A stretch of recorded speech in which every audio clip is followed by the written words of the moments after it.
ناظرین سلام علیکم۔ خصوصی پیشکش شہر اللہ میں ایک بار پھر ہم آپ کا خیر مقدم کرتے ہیں۔ آج ہمارے ساتھ موجود ہیں حجت الاسلام والمسلمین مولانا مصطفیٰ علی خان ادیب الہندی۔ شہر اللہ کا ماہ کامل افق پر نمودار ہوا اور ادھر آغوش زہرا میں عصمتوں کا ماہ کامل نمودار ہو گیا۔ امام حسن علیہ السلام اس کائنات میں تشریف لے آئے، زہرا کی گود آباد ہو گئی، آغوش رسول میں سبط رسول آ گیا۔ علی اپنی ولایت کے سلسلے کو تکمیل کی طرف بڑھتے ہوئے دیکھنے لگے۔ سورہ کوثر نازاں ہوا، مدحت شبر کا پھر سے آج ساماں ہو گیا، آج پھر تحریر ایک مدحت کا قرآن ہو گیا۔ فاطمہ کی گود میں آئے حسن اس شان سے، قلب پیغمبر پہ نازل جیسے قرآن ہو گیا۔ اس کے ہم پلہ فضیلت میں فرشتے بھی نہیں، اس کے ہم پلہ فضیلت میں فرشتے بھی نہیں، جو بھی دسترخوان پہ شبر کا مہمان ہو گیا۔ جناب سلام علیکم۔ علیکم السلام ورحمۃ اللہ۔ سبط اکبر سورہ کوثر کی مکمل تفسیر، ظاہر ہے کہ جواب تانع ابتر ہے یہ بچہ، یہ مولود بچپنے سے کچھ خصائص لے کے آیا ہوگا۔ خداوند عالم نے بھی اس خصوصی محبت کا اظہار ذرا الگ سا فرمایا ضرور ہوگا۔ میں چاہتا ہوں کہ وہیں سے ذکر شروع ہو کہ امام حسن علیہ السلام کو وہ کیا خصائص حاصل تھے کہ جو دوسرے امام، یا یوں کہا جائے کہ رسول اللہ کی جو نسل کے لیے اب پوری ذمہ داری لینے والا ہے، جو رسول اللہ کی نسل کو بڑھانے والا ہے، جو جواب تانع ابتر ہے، اس کے مناسبت سے ہو۔ اعوذ باللہ من الشیطان الرجیم، بسم اللہ الرحمن الرحیم، الحمدللہ رب العالمین، وصلی اللہ علی سیدنا محمد وآلہ الطیبین الطاہرین۔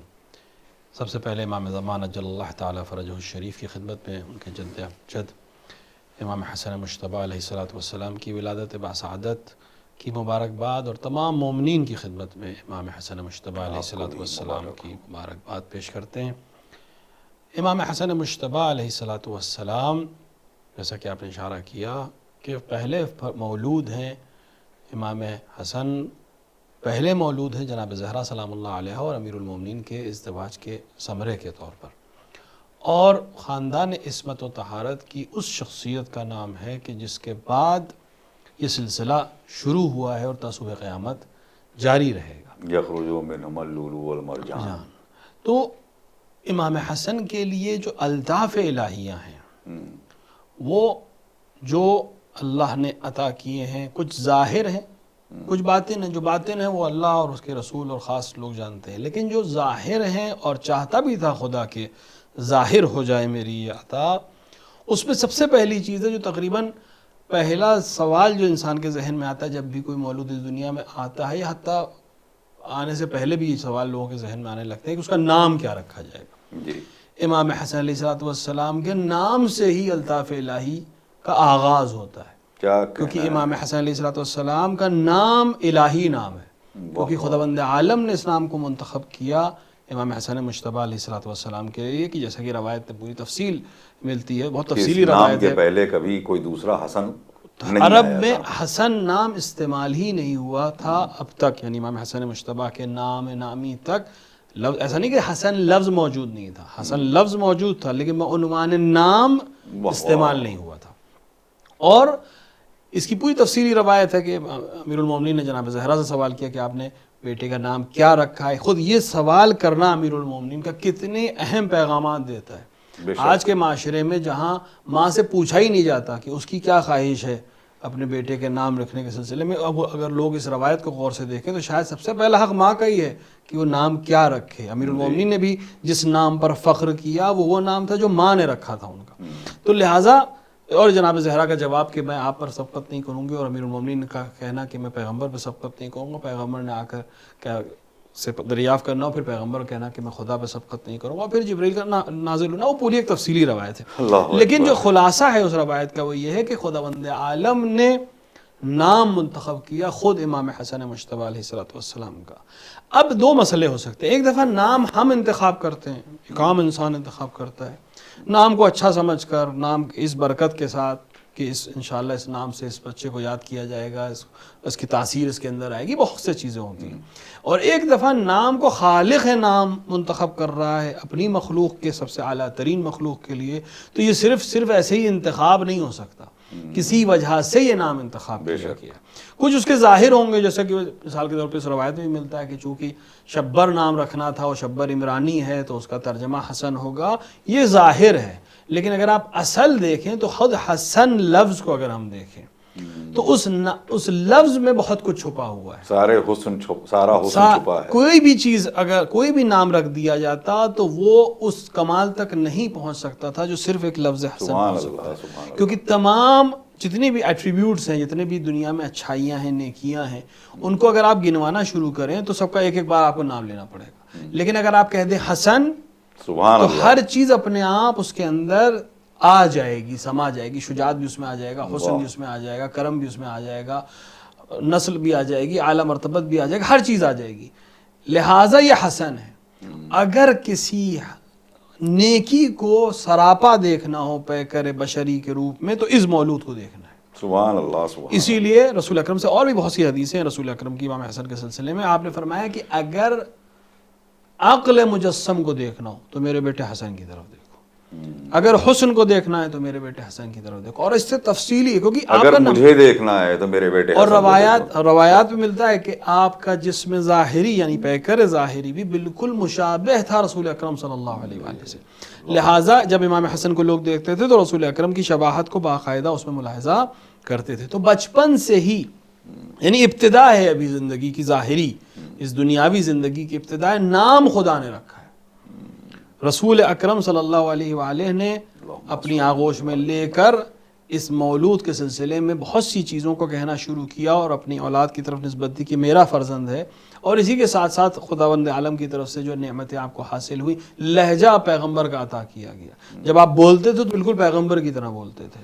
عقل آپ کو ظاہر سی بات ہے ایک ہی عصمت کے نور ہے تو بالکل اسی عقل کامل ہے، بلکہ یہ کہنا کہ آپ صاحب عقل ہیں یہ جملہ صحیح نہیں ہے، آپ خود عین عقل، بالکل منفرد تھے۔ یعنی عمل سے ظاہر ہو رہا تھا کہ یہ شخصیت کوئی عام شخصیت نہیں ہے، صرف نام ایسے نہیں رکھ دیا گیا، عمل میں ہے۔ 1 سال کی عمر میں آپ کے اندر یہ حس پائی جاتی تھی کہ آپ متوجہ ہوتے تھے ان چیزوں کی طرف جو عام طور سے بچے 1 سال کی عمر میں متوجہ نہیں ہوتے ہیں۔ یعنی امام حسن علیہ السلام اس وقت شریک ہو گئے تھے کیونکہ 1 سال کے اندر امام حسین کی بھی ولادت ہو گئی تھی، لہٰذا لیکن اس میں بھی کرم، اور اس کے اندر بھی جناب زہرا سلام اللہ علیہا کا خود بیان ہے کہ حسن کے اندر میں وہ کمال دیکھتی تھی اس 1 سال کی عمر میں جو دیگر بچوں میں نظر نہیں آتا ہے اس عمر کے بچوں میں۔ پھر دھیرے دھیرے جیسے عمر بڑھی آپ جانے لگے، مسجد تشریف لے جانے لگے، مسجد سے آ کر جناب زہرا سلام اللہ علیہا کو بتانا کہ میرے جد نے کیا ارشاد فرمایا، آیات الہیہ کی تلاوت کرنا، اور اس میں وہ پورا ایک واقعہ جو ہے بہترین کی جو زبان کو لکنت ہو رہی ہے، وہ کتنی اہم چیز ہے۔ ہم اس فضیلت کے اندر جو اس جملے میں جو عظمت چھپی ہے شاید اس کی طرف متوجہ نہیں ہو پاتے۔ یا جیسے ایک صاحب سے کہنا کہ اتر میرے والد کے ممبر پر سے اس طرح اپنے والد کے ممبر پہ جا کے بیٹھنا، یہ جملے امام حسن کی شخصیت سے صادر ہونا اس بات کی دلیل تھی کہ یہ عام کوئی فرد نہیں ہے، اور اس کو بہت بڑے مارکے کو سر کرنے کے لیے خداوند عالم نے منتخب کیا ہے جو رسالت کے بعد پیش آنے والے معاملات ہیں۔ اور مختلف مواقع پر امام حسن کو ملأ عام میں لانا اور متعارف کرانا خود اس بات کی دلیل تھی کہ یہ فرزند کوئی عام فرزند۔ کچھ ناز برداریاں بیان فرمائیں، جیسے امام حسن اور امام حسین علیہ السلام کی زندگی میں چونکہ عمر کا فاصلہ بہت کم ہے، لہٰذا بہت سی چیزوں میں دونوں بھائی شریک ہیں، احادیث میں شریک ہیں، احادیث کی نوعیت میں شریک ہیں، ایک جیسی حدیثیں دونوں کے لیے ملتی ہیں۔ مثال کے طور کے اوپر پیغمبر کا رہبار بننا، اور جب لوگوں نے کہا کہ آپ کتنا بہترین رہبر ہے، تو پیغمبر نے فوراً ٹوک کر کہا کہ یہ کیوں نہیں کہتے کتنے بہترین سوار ہیں. یعنی پیغمبر عظمت بتانا چاہ رہے تھے امام حسن اور امام حسین علیہ السلام دونوں کی، کیونکہ بہت ممکن تھا اس سماج کے لیے کہ وہ پیغمبر کی شخصیت کے آگے ان دونوں کی شخصیت کو کم کرنے کی کوشش کریں، شاید اپنے ذاتی مفاد کے لیے یا کسی اور وجہ سے بھی. پیغمبر نے ہمیشہ یہ کوشش کی کہ ان دونوں کی شخصیت کو سامنے رکھا جائے، اور ان کی جو اپنی ذاتی شخصیت ہے، جو اپنی ذاتی پہچان ہے، وہ کہیں تحت الشعاع نہ ہو جائے یا دشمن کی سازش کا شکار نہ ہو جائے کہ نہیں سوائے رسول سے نسبت کے کوئی اور نسبت نہیں ہے. نہیں، پیغمبر یہ چاہتے تھے کہ ان کی ذاتی اپنی ذات میں بھی یہ کمال ہیں، ان کو صرف میری طرف نسبت ہونے کی وجہ سے کمال نہیں ہے بلکہ یہ خود صاحب کمال ہے. اسی لیے فوراً کہا کہ نہیں یہ کیوں نہیں کہتے کہ رہوار کتنے اچھے. بہت اچھی بات ہے. یا پیغمبر کے سلسلے سے یا وہ عید کے سلسلے سے جناب شہزادی کا وعدہ کرنا اور پھر رضوان جنت کا لباس کا لانا، اور اس طرح کے بہت سے واقعات آپ کو ملیں گے. میں چاہتا ہوں کہ کچھ ان باتوں کا ذکر ہو. دونوں بھائیوں میں جو نسبت، یعنی جو ابھی آپ نے ایک جملہ کہا، بڑا اچھا جملہ تھا کہ بالکل لازم و ملزوم، یعنی نہ وہ ان کے بغیر نہ وہ ان کے بغیر. اور اس میں بڑے پیارے پیارے چھوٹے چھوٹے سے کچھ واقعات ہیں تاکہ ہمارے بچوں کی سمجھ میں آئے کہ کیا عظمت ہے اور خدا کیا سمجھتا ہے ان بچوں کو. بالکل دیکھیں، دونوں کی عمر میں کوئی زیادہ فرق نہیں، بالکل ساتھ کے بچے تھے، اور یہ طے تھا کہ جس خاندان میں پرورش پا رہے تھے، جس آغوش میں پرورش پا رہے تھے، اس کے اثرات خدا نے جس طرح سے منتخب کیا تھا اس کے اثرات. لیکن اس کے باوجود دونوں کا ساتھ رہنا اور ساتھ کے جو بہت سے واقعات ہیں، مثال کے طور پر کبھی کوئی مسابقہ ہو رہا ہے، دونوں بھائیوں سے ان کا محبت کا اظہار کروانا، اور جناب شہزادی سلام اللہ علیہ کا وہ تسبیح کے دانوں کو منتخب کرنا، اور اس کے بعد دونوں کے تسبیح کے دانوں کا برابر ہو جانا، اور اس طرح کے بہت سے واقعات. دونوں بھائیوں کی آپس میں جو انسیت ہے، محبت ہے، دونوں ایک جیسا عمل کرتے ہیں، بالکل ایک ہی جیسا عمل کرتے ہیں. وہ روزہ رکھیں گے تو یہ بھی روزہ رکھیں گے، وہ انفاق کریں گے تو یہ بھی انفاق کریں گے. حتیٰ دونوں کا عدد ایک ہے. نہ صرف بچپنے میں جب عطایات کی بات ہوئی ہے تو جتنی عطا امام حسن کرتے تھے اتنی ہی عطا امام حسین کرتے تھے. یہ عظمت ہے دونوں طرف سے. یعنی بھائی اگر بڑے بھائی نے عطا کیے تو چھوٹے بھائی نے کر سکتے تھے وہ تھوڑا زیادہ کر دیتے، یا کر سکتے تھے تھوڑا سا کم کر دیتے تھے، لیکن یہ بتانے کے لیے کہ وہ حسن ہے اور میں حسین ہوں، ہم بالکل برابر ہیں، ہم پلہ ہیں، ہر طرح سے ایک ہیں. لہٰذا اس چیز کی بھی مراعات کی کہ اگر امام نے بڑے بھائی نے سائل کو مثال کے طور پر 10,000 درہم دیے تو امام حسین بھی 10,000 درہم دیتے تھے. کہ جیسے امام نے صلح کی، امام حسین کے بعد بہت سے لوگ آئے کہ آپ قیام کر دیے، ہم آپ کے ساتھ ہیں. امام نے کہا نہیں، بھائی کی صلح میری صلح ہے. تو عمل میں دونوں میں یکسویت، صرف بچپن میں نہیں، ہر حال میں بالکل ایک جیسا عمل، اور دونوں ایک دوسرے کی تائید کرتے ہوئے، دونوں ایک دوسرے کی تصدیق کرتے ہوئے، کہ آج کی نسل کو عبرت لینے کی ضرورت ہے. وہ جو امامت کے لیے ایک جملہ کہا جاتا ہے، حقیقی معنوں میں جناب رسالت مآب صلی اللہ علیہ وآلہ وسلم کی خود نسل گواہ ہے کہ جناب سیدہ سے چلی، لیکن اب نسل امامت چلنا ہے تو امام حسن علیہ السلام کی بیٹی امام حسین کے بیٹے سے منسوب ہوتی ہے، تب 9 امامتیں آتی ہیں. بالکل، اسی لیے ہر امام زین العابدین کے بعد جتنے بھی امام ہیں وہ حسنی بھی ہیں اور حسینی بھی ہیں. لہٰذا امام زمان جل اللہ تعالیٰ فرجہ الشریف کے لیے یہ بہت سی روایت میں ملتا ہے کہ آپ حسنی بھی ہیں حسینی بھی ہیں، کیونکہ بہرحال آخر میں جا کے اجداد کا سلسلہ مل جائے گا. تو ان دونوں کو لے کر آگے بڑھنا رسول اکرم نے بھی کیا، امیر المومنین علیہ السلام نے بھی کیا کہ اگر جنگ پہ جا رہے ہیں تو دونوں بھائی جا رہے ہیں، اگر جنگ سے روکے جا رہے ہیں تو دونوں بھائیوں کو روکا جا رہا ہے، اگر کسی لشکر میں بھیجا جا رہا ہے تو دونوں کو ساتھ بھیجا جا رہا ہے. یہ حتیٰ یہ جب مدینے کے حالات خراب ہوئے اور امیر المومنین نے ایک شخصیت کے بچاؤ، ظاہری بچاؤ کے لیے اور سازش سے روکنے کے لیے بھیجا، تب بھی دونوں بھائیوں کو بھیجا، اور ایک دوسرے کے بالکل ملتا ہوا عمل کرنا سبق بھی ہے دنیا کے لیے کہ بھائیوں کو کیسا رہنا چاہیے، اور دونوں کے جملے جو ایک دوسرے کے لیے ملتے ہیں کہ کس طرح سے دونوں بھائی ایک دوسرے کی تشویق کرتے تھے، ایک دوسرے سے اظہار محبت. بظاہر جو ایک جملہ کہا جاتا ہے کہ وہ امام حسن علیہ السلام، مطلب ہمارے یہاں نہیں کہا جاتا لیکن بہرحال سارے مسلمانوں کی باتیں تو کرنی پڑتی ہیں، کہ امام حسن علیہ السلام سلو پسند تھے، اور امام معاذ اللہ امام حسین علیہ السلام کو ذرا غیظ آ جاتا تھا. تھوڑا اس پر بھی 2 جملے ہونے چاہیے کہ یہاں سلو پسند یا غیظ آ جانا نہیں ہے، بلکہ خود امامت کے لیے جو چیز درکار ہے وہ کیا جا رہا ہے. بالکل دیکھیں، امام معصوم، سب سے پہلا جملہ تو یہی کہ وہ امام معصوم ہے. امام معصوم جو بھی عمل کرے وہ بالکل وہ عمل ہوگا جو اس وقت خداوند عالم کو پسند ہے اور اس کی مشیت کو گوارا ہے.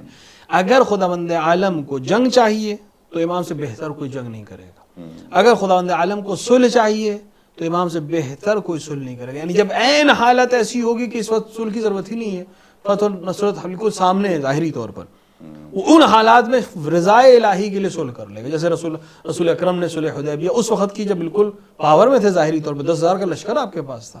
تو امام حسن علیہ الصلوۃ والسلام اور امام حسین علیہ الصلوۃ والسلام نے جو بھی عمل کیا ہے وہ اس وقت مشیت الہی کی رضا کے لحاظ سے کیا ہے. یہ جملہ ہی غلط ہے کہ امام مثال کے طور پر صلح پسند ہے اور فلاں امام جنگ پسند ہے، وہ امام غیظ و غضب کے عامل تھے اور یہ امام مثلا صلح کے امام تھے. ایسا یہ جملہ وہی کہہ سکتا ہے جسے معرفت نہیں ہو امام کی. یہ جملہ وہی کہہ سکتا ہے جسے رسول کی معرفت نہیں ہے. اور خود بچپنے میں امام حسن علیہ السلام کہاں چکے ہیں، جو ابھی ایک دفعہ ذکر آیا کہ ایک طرف ممبر تو سے کہہ رہے ہیں وہ دوسرے غلام کے بیٹے، بالکل جس کے لیے جناب نے فرمایا بھی کہ جا کر کے لکھوا لاؤ، سند ہو جائے. بالکل. اور اسی کے ساتھ ساتھ جنگ جمل کے موقع پر کوفے کے لوگوں کو لشکر امیر المومنین میں شامل ہونے کی اصل تقریر اور وجہ امام حسن علیہ الصلوۃ والسلام کا وہاں تشریف لانا اور تقریر کرنا تھا، ورنہ وہ بالکل تیار نہیں تھے اس جنگ میں، کیونکہ بالکل ایک ایسے ماحول کریٹ ہو چکا تھا کہ ایک طرف ظاہر سی بات ہے زوجہ رسول کا معاملہ تھا اور رشتہ داروں کا معاملہ تھا، دوسری طرف امیر المومنین کا مسئلہ تھا. تو بہت سے ایسے مسائل ہو گئے تھے کہ لوگ اس جنگ سے بچنا چاہ رہے تھے. لیکن امام حسن کی تقریر سبب بنی کہ کوفے سے ایک لشکر پورا تیار ہو کر بصرے کی طرف امیر المومنین کی حمایت میں آیا. تو اگر امام حسن اگر ان کی زبان کو ہم قبول کر لیں کہ صلح پسند ہے تو وہ پہلے دن کہتے کہ جنگ نہ کریے، کیوں جاتے امیر المومنین کی طرفداری میں پورا لشکر اکٹھا کرنے کے لیے. اور اس کے ساتھ پھر جنگ جمل میں باقاعدہ شرکت کرنا. جنگ صفین میں تو ہمیں ملتا ہے کہ امام حسن کو روک رہے ہیں امیر المومنین، لیکن جنگ جمل میں آپ نے باقاعدہ شرکت کی. نہ صرف شرکت کی ہے بلکہ اس جنگ کے تمام ہونے اور امیر المومنین کے حق میں اس کا فیصلہ ہونے کا سبب بھی ضربت امام حسن مجتبیٰ علیہ الصلوۃ والسلام ہے کہ آپ نے اگر اس فتنے کی اونٹ کے پیر قلم نہ کیے ہوتے تو نہ جانے کتنے مسلمانوں کا خون بہتا رہتا. کہ امیر المومنین نے امام حسن کو حکم دیا اور کہا کہ اس فتنے کو ختم کرو. تو امام حسن کا خود جنگ کرنا جنگ جمل میں اور جنگ صفین کے بعض معرکوں میں یہ شاید اسی لیے تھا کہ کل کوئی یہ نہ کہے کہ یہ جنگ نہیں کرتے. نہیں، یہ جنگ جب ضرورت ہے جنگ کی تو ہم جنگ کرتے بھی ہیں اور اگر ضرورت ہے صلح کی. اگر امام حسن، ابھی میں نے عرض کیا تھا کہ امام حسین سے آگے لوگوں نے کہا کہ آپ کے بھائی نے صلح کر لی، آپ جنگ کریے، ہم آپ کی بیعت کر لیں گے. تو اگر واقعا امام حسین ویسے ہوتے جیسا ان کے ذہن میں ہے تو امام حسین فوراً کہتے کہ ہاں میں جنگ کروں گا. لیکن فوراً کہنا کہ بھائی کی صلح میری صلح ہے، گویا مشیت الہی یہی ہے، ہم مشیت الہی کے تابع ہیں. ایک اور بہت اہم بحث ہے، امام کب امام ہوتا ہے، کس عمر میں جا کے اس کو امامت ملتی ہے، یا کہاں تک وہ معتبر ہوتا ہے اور کس وقت میں وہ معتبر بنتا ہے. میں چاہتا ہوں اس کو بھی بالکل واضح کر دیا جائے کہ ہمارا موقف کیا ہے اور اس کو ثابت کیا جائے کہ جو ہمارا موقف ہے حقیقت میں اللہ کا بھی وہی موقف ہے. دیکھیں، منصب الہی، کیونکہ ہمارا موقف سیدھا سا یہ ہے کہ ہر منصب، چاہے وہ رسالت ہو، چاہے وہ نبوت ہو اور چاہے وہ امامت ہو، یہ منصب الہی ہے. یہ انسانوں کا بنایا ہوا نہیں ہے، نہ ہی انسانوں کو اس میں کوئی دخل. سارا جھگڑا اسی بات پر ہے، سارا مسئلہ یہیں پہ حل ہو جائے اگر یہ طے کر لیا جائے کہ یہ منصب کس کا ہے. اگر الہی منصب ہے تو غیر الہ کو اس میں حق ہی نہیں ہے کچھ دخالت دینے کا، اور اگر غیر الہی ہے تو پھر جس طرح چاہے عمل کریں، اس کا کوئی مسئلہ اپنے آپ حل ہو جائے گا، دوسری طرح سے ہو جائے گا، وہ دنیاوی مسئلہ ہو جائے گا، پھر وہ الہی مسئلہ ہے ہی نہیں. اگر منصب الہی ہے تو ذمہ داری بھی خداوند عالم کی بنتی ہے. ہاں، ہمیں یہ اختیار ہے کہ ہم چاہے اطاعت کریں چاہے نہ کریں، اتنا مختار اس نے ہم کو بنایا، اسی کا حساب کتاب ہے، اسی کا حساب کتاب ہوگا. کیونکہ اگر مختار نہیں ہے تو حساب کتاب بھی نہیں ہے، یہ ایک الگ بحث ہے. باہر تو امام ہے کب؟ جب سے ہے تب سے امام ہے. یہ الگ بحث ہے کہ وہ اپنی امامت کا اختیار دکھائے یا نہ دکھائے، یہ بالکل الگ بحث ہے. بہت اچھی جیسے نبی ہے، چاہے وہ اعلان کرے چاہے نہ کرے، رسول ہیں، چاہے وہ اعلان رسالت کریں چاہے نہ کریں، کہ 40 سال بعد رسول ہوں گے، ایسا کچھ نہیں ہے. جب کنت نبیہ، میں نبی تھا، وہ آدم بین الماء والطین، آدم آب و گل کے درمیان تھے. ابھی تو انسانیت و بشریت بھی نہیں ہے، خلقت آدم نہیں ہوئی. رسول اکرم اس وقت بھی نبی تھے. کس کے لیے نبی تھے؟ خداوند عالم نے آپ کو نبی ہی بنایا، یعنی آپ ذاتاً نبی ہیں. اسی طرح جتنے وہی بھی اول ما خلق اللہ نوری کا مطلب یہی ہے کہ ہم نور ہیں. اور جب ہم ہیں تو اپنے عہدے کے ساتھ ہیں. ایسا نہیں کہ ہم ہیں پھر بعد میں ہمارا عہدہ آئے گا، نہیں، میں اپنے عہدے کے ساتھ ہوں جب بھی ہوں. امام حسن بھی امام ہیں جب سے ہیں، لیکن چونکہ رسالت میں آپ موجود ہیں لہٰذا امیر المومنین بھی خاموش رہیں گے، امام حسن بھی خاموش رہیں گے، امام حسین بھی خاموش رہیں گے. جب رسالت میں آپ اس دنیا سے ظاہری طور پر چلے جائیں گے، اب منصب امامت امیر المومنین کے حوالے ہوگا. امام حسن بھی ہیں، امام حسین بھی ہیں، لیکن جب تک امیر المومنین موجود ہیں ان دونوں کے امام بھی وہی ہیں. اس کے بعد پھر مرحلہ آئے گا امام حسن کا. تو اب امام حسن جب امام ہے تو کیا امام حسین امام نہیں ہے؟ نہیں، امام ہیں، لیکن ابھی ان کا امامت کا وہ دور جس طرح سے اختیار ہے وہ انہوں نے استعمال نہیں کیا. یہ جو تمام دعوے کرنے والے ہیں عشق امام حسین علیہ السلام کے، کہ ہمارے تمام ائمہ میں الگ سی محبت کچھ لوگوں کو امام حسین علیہ السلام سے ہے، تو ان کو یہ بتا دیا جائے کہ امام حسین علیہ السلام کے 10 برس امام حسن علیہ السلام امام تھے. بے شک بے شک، یعنی امام حسین کے بھی امام حسن مجتبی، یعنی سن 40 ہجری میں ضربت امیر المومنین کے بعد، یعنی شہادت امیر المومنین، یعنی 21 رمضان سن 40 ہجری سے لے کر سن 50 ہجری 28 سفر یا جو بھی تاریخ معتبر مانا جائے، 28 سفر زیادہ تر مشہور ہے، اس تاریخ تک امام حسین کے امام کون ہیں؟ امام حسن مجتبی امام ہے. ولو ہے کہ آپ بھی امام ہیں، ایک وقت میں 2 امام ہو سکتے ہیں، لیکن ایک بہرحال منصب امامت پر فائز ہے عملی طور پر، اور ایک منصب امامت پر فائز ہے اپنے آپ کو پوشیدہ رکھے کہ میں آپ کی اطاعت کروں گا، آپ کے بعد میں ہوں، یہ طے ہے. اور یہ واحد، اور اس طرح کے بہت سے ائمہ کا دور آپ کو، یعنی وہ امام جو امام زین العابدین کا مسئلہ ہے، امام زین العابدین جب ہیں یا امام محمد باقر کربلا میں موجود ہے، 4 سال کے سن میں موجود ہے، اس وقت بھی آپ امام ہیں، ایسا نہیں کہ آپ امام نہیں ہیں. یہ سلسلہ پہلے سے طے ہے کہ کون امام ہوگا. تو یہ امام ہیں، لیکن بالکل اس طرح ہے کہ آفس بیئرر ایک شخصیت ہے، باقی سب میں کیپیبلٹی موجود ہے کہ وہ اس آفس میں جا کے بیٹھ سکتے ہیں. جب اس آفس کی چیئر خالی ہوگی یہ جا کے بیٹھ جائیں گے. اور امام معصوم ہوتا ہے، اس کی دلیل بھی دی جا چکی ہے، میں چاہتا ہوں وہ بھی بیان کریں. دیکھیں، امام ضروری ہے کہ معصوم ہو. اگر امام کی ہم عصمت کے قائل نہیں ہوں گے تو بہت سے مسائل ہیں جس کو ہم حل نہیں کر پائیں گے. اور امام کے لیے معصوم ہونا ضروری کیوں ہے؟ کیونکہ امام کس کا نمائندہ ہے، یا امام کس کا جانشین ہے؟ امام جانشین ہے رسول اکرم کا. جو ساری ذمہ داریاں جو رسول اکرم کے اوپر ہیں وہ ساری ذمہ داریاں اس کے اوپر ہیں، سوائے ایک چیز کے کہ ان کو وحی ان کے اوپر نہیں آنی ہے. ان کو وحی جو آ چکی ہے اس کو دنیا تک پہنچانا ہے، ایلیبریٹ کرنا ہے، اس کو سمجھانا ہے. اس کو معصوم ہونا کیوں ضروری ہے؟ اس کا معصوم ہونا اس لیے ضروری ہے کہ جس طرح وہاں عصمت ضروری تھی پیغمبر کے لیے تاکہ وہ اخذ کرنے میں مطالب میں کسی طرح سے کوئی خطا نہ کرے، اسی طرح یہاں بھی ضروری ہے تاکہ بیان کرنے میں اور شریعت کو متشرعہ کرنے میں اور دنیا تک پہنچانے میں کسی قسم کی کوئی خطا نہ ہو. کیونکہ اگر خطا کا امکان ہوگا تو پھر ہمیں شک فوراً ہو جائے گا کہ یہ بات جو یہ کہہ رہے ہیں یہ واقعاً ایز اے امام کہہ رہے ہیں، یہ بات جو یہ کہہ رہے ہیں کہیں ایسا تو نہیں کہ شیطانی وسوسہ ہو گیا الیاذن باللہ، کہیں ایسا تو نہیں کہ غلطی ہو گئی، کہیں ایسا تو نہیں کہ شک ہو گیا ہو. یہ ضروری تھا، اور لوگوں نے کہا بھی ہے اور لوگوں کہ میرے اوپر شیطان سوار رہتا ہے تو ممکن ہے غلطیاں ہو سکتی ہیں. تو ہمیں ایک ایسا نمائندہ چاہیے اور ہمیں ایک ایسا رسول کا جانشین چاہیے جس کو کسی طرح کا شک نہ ہوتا ہو. اور یہ تبھی ہو سکتا ہے جب وہ معصوم ہو. عصمت پر اگر فائز نہیں ہوگا تو معصوم کی نمائندگی نہیں کر سکتا. معصوم کی بالکل نمائندگی، ایک دفعہ ہے کہ آپ معصوم کے نمائندے کسی خاص امور میں، غیر معصوم بھی معصوم کے نمائندے ہوتے ہیں، لیکن وہ سارے عہدے کے مالک نہیں ہوتے. جناب مسلم بن عقیل کو نمائندہ بنا کر بھیجا گیا ہے کوفے کچھ خاص عمل کے لیے.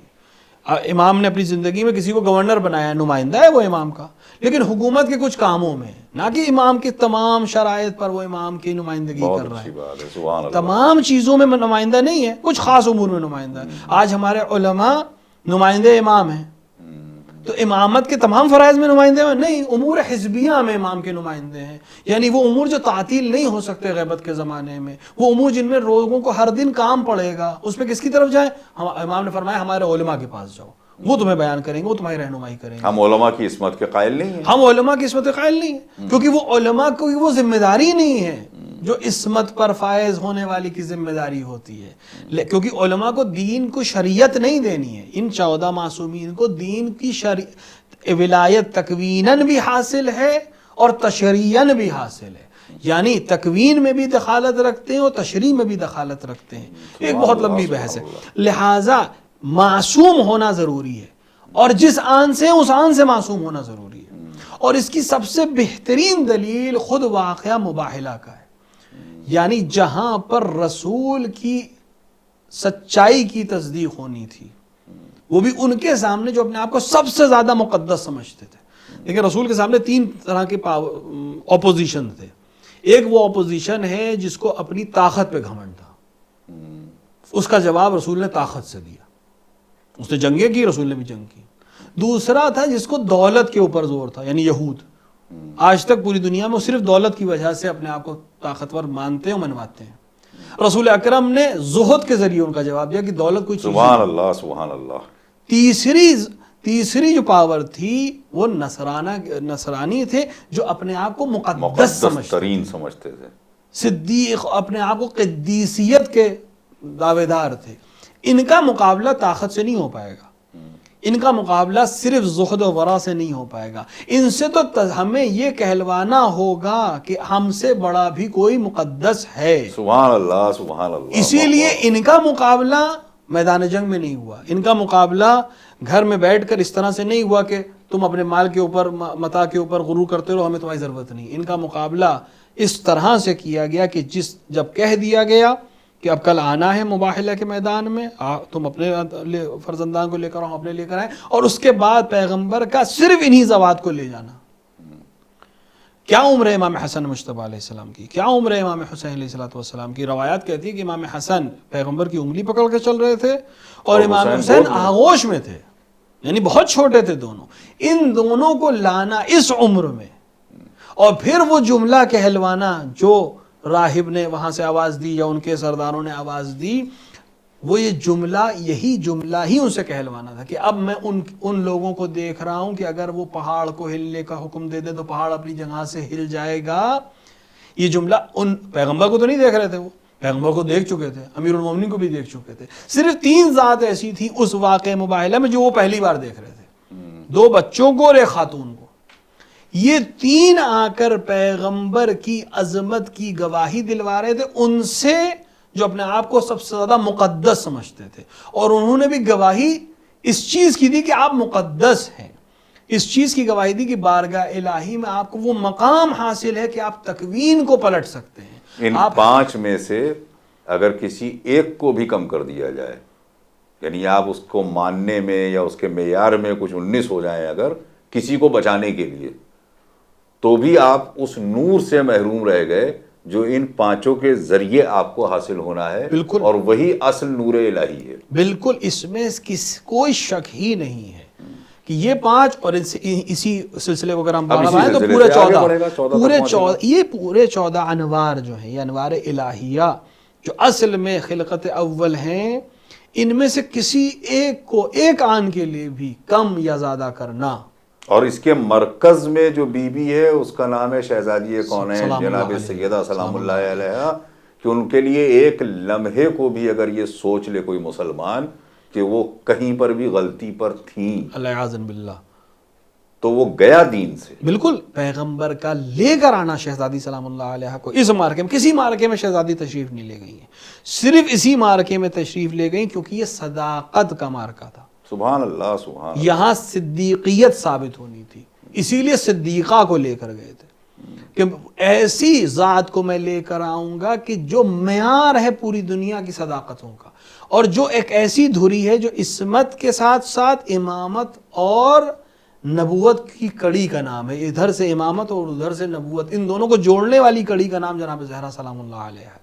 پوری کائنات میں جو مقام اس ذات کو حاصل ہے وہ مقام کسی دوسری ذات کو حاصل نہیں ہے، کوئی ہے ہی نہیں جو اس کے مقابلے میں آ سکے۔ اور بالکل اسی طرح دونوں فرزندان کا، آپ یعنی امام حسن مجتبیٰ امام حسین علیہ السلام کا ساتھ میں آنا، یہ بھی دلیل تھی کہ یہ اس عمر کے لحاظ سے مت دیکھیے کہ یہ چھوٹے ہیں، بچے ہیں، بلکہ یہ اس مقام پر ہیں کہ پیغمبر کی سچائی کے گواہ بن سکتے ہیں۔ اور شاید یہی وجہ تھی کہ جب جناب زہرا سلام اللہ علیہ کو اپنی صداقت کی گواہی دینی پڑی تو آپ نے بھی پیغمبر کی سیرت پہ عمل کرتے ہوئے اپنے بچوں کو سبحان پیش اللہ، کیا سبحان اللہ۔ کہ اگر تمہارے لیکن کتنی تعجب کی بات ہے کہ کل نصرانی ان کی صداقت کی گواہی دے رہے تھے بغیر اس کے کہ انہوں نے کچھ بولا ہو، اور آج یہ دونوں بول رہے تھے، صدیقہ طاہرہ تو بول چکی تھی، یہ دونوں گواہی دینے گئے تھے اور مسلمان ان کی گواہیوں کو قبول کہہ رہے تھے نہیں بچوں کر کی رہے، گواہی قبول نہیں ہے۔ بلکہ ان کو گواہ مانگنے کی ضرورت ہی نہیں تھی، خود صدیقہ طاہرہ کا کہہ دینا کہ یہ ہے اس بات کی دلیل تھی کہ یہ چیز ہے، اور انہیں معلوم تھا کہ صحیح ہے۔ جتنے بھی گواہ جناب زہرا سلام اللہ علیہ نے پیش کیے وہ سب ایک خاص نوعیت کے حامل تھے، جس میں امام حسن اور امام حسین کی شخصیت اپنے آپ میں بالکل منفرد ہے، اور اسی چیز کو ثابت کر رہی ہے کہ وہ امام ہیں عمر کے کسی مرحلے میں ہوں، وہ معصوم ہیں عمر کے کسی مرحلے میں ہوں، وہ لائق اطاعت ہیں عمر کے کسی مرحلے میں ہوں۔ سبحان اللہ، سبحان اللہ۔ اور چند چیزیں جیسے 1400 برس پہلے کچھ لوگوں کے ایمان کو کھا گئیں، اگر اس سے ہم نے احتیاط نہیں کی تو ہمارا ایمان بھی خطرے میں پڑ سکتا ہے۔ کبھی کسی شخصیت کو بچانے کے لیے دین کے ساتھ کھلواڑ نہیں کرنا ہے۔ ہماری محبتیں الگ ہیں، اللہ کی محبتیں الگ ہیں۔ اللہ کی محبتوں سے محبت کی جائے گی تب اللہ کی محبت کے لائق ہوں گے ہم۔ دوسری بہت اہم چیز لسٹ جسے کہتے ہیں، یہ سب سے خطرناک چیز ہے، جس کا شکار مدینے سے چلتے ہوئے کئی راہگیروں کے ساتھ پسر سعد ہو گیا تھا۔ نمازی تھا، عبادت گزار تھا، ایک خاص گھرانے سے تعلق رکھتا تھا، صحابیت سے بڑا گہرا ربط تھا، مگر شوق دنیا نے اس کی زندگی کو ختم کر دیا۔ زندہ رہتے میں امام حسین علیہ السلام نے آگاہ کیا اس کو، اس کے باوجود بھی وہ اپنے کو بچا نہ سکا۔ امیر شام جس نے اس قسم کے لوگوں کو تیار کیا تھا، کیوں ہم اس کی شخصیت کو بچانے میں لگے؟ بالآخر امام حسن علیہ السلام کا قاتل وہی تھا، تمام مسلمانوں کی کتب یہ بات بتا چکی۔ اب کاہے کا دفاع ہے؟ ہم امام حسن علیہ السلام کی اہمیت کو کم نہیں کرتے۔ یہ بات انشاءاللہ اگلی نشست میں ہم مولانا کے ساتھ آپ کے سامنے پیش کریں گے۔ اس نشست میں ہم آپ سے اجازت چاہتے ہیں۔ خدا حافظ و ناصر۔ السلام علیکم ورحمۃ اللہ وبرکاتہ۔